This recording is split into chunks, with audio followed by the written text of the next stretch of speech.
Praise the lord dear friends. ఈరోజు 1000 prices in తెలుగులో part 20. నిన్నటి దినమున పార్ట్ 19లో కీర్తన గ్రంథంలో నుంచి రాజు అనే అంశం మీద 1 to 7 points praise and worship చేశాము. ఈరోజు రిమైనింగ్ పాయింట్స్ చూద్దామండి. కీర్తనలు 2వ అధ్యాయం 6వ వచనంలో, నేను నా పరిశుద్ధ పర్వతమైన సియోను మీద నా రాజును ఆసీనునిగా చేసి ఉన్నాను. కీర్తనలు 74వ అధ్యాయం 12వ వచనంలో, పురాతన కాలం మొదలుకొని దేవుడు నా రాజే ఉన్నాడు. కీర్తనలు 84వ అధ్యాయం 3వ వచనంలో, సైన్యములకు అధిపతి యెహోవా నా రాజా నా దేవా. కీర్తనలు 76వ అధ్యాయం 12వ వచనంలో, అధికారుల పొగరును ఆయన అణిచివేయవాడు, భూరాజులకు ఆయన భీకరుడు. కీర్తనలు 61వ అధ్యాయము 6-7 వచనములలో, రాజునకు దీర్ఘాయువు కలుగచేయుదుగాక, అతని సంవత్సరములు తరతరములు గడుచునుగాక. దేవుని సన్నిధిని అతడు నిరంతరము నివసించునుగాక. అతని కాపాడుటకై కృపాసత్యములను నియమించుము. కీర్తనలు 98వ అధ్యాయం 6వ వచనంలో, బూరలతోనూ కొమ్ముల నాదముతోనూ రాజైన యెహోవా సన్నిధిని సంతోషధ్వని చేయుడి.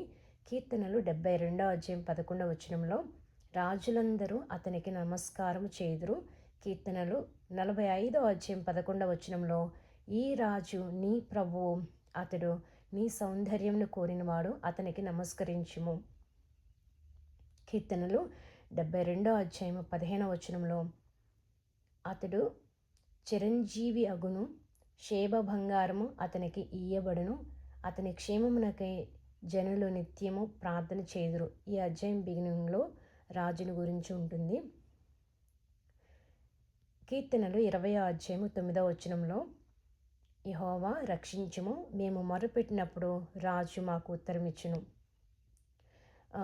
నెక్స్ట్ లాస్ట్ పాయింట్గా కీర్తనలు 21వ అధ్యాయం మొత్తం మీరు చదవండి, రాజు గురించి ఉంటుంది.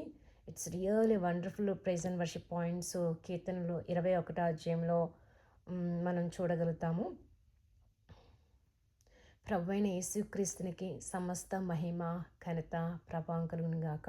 క్రీస్తునందు మీ ప్రియ సహోదరి Jayasheela Errapothu. Dear friends, thank you so much for listening. Have a nice day. Praise the lord. All glory, honour and praise be to our lord Jesus Christ. Part 20 అండి ఈరోజు 1000 ప్రైజెస్ ఇన్ తెలుగులో. యేసయ్య మీకు వందనాలు తండ్రి, మనస్ఫూర్తిగా మీకు వందనాలు యేసయ్య.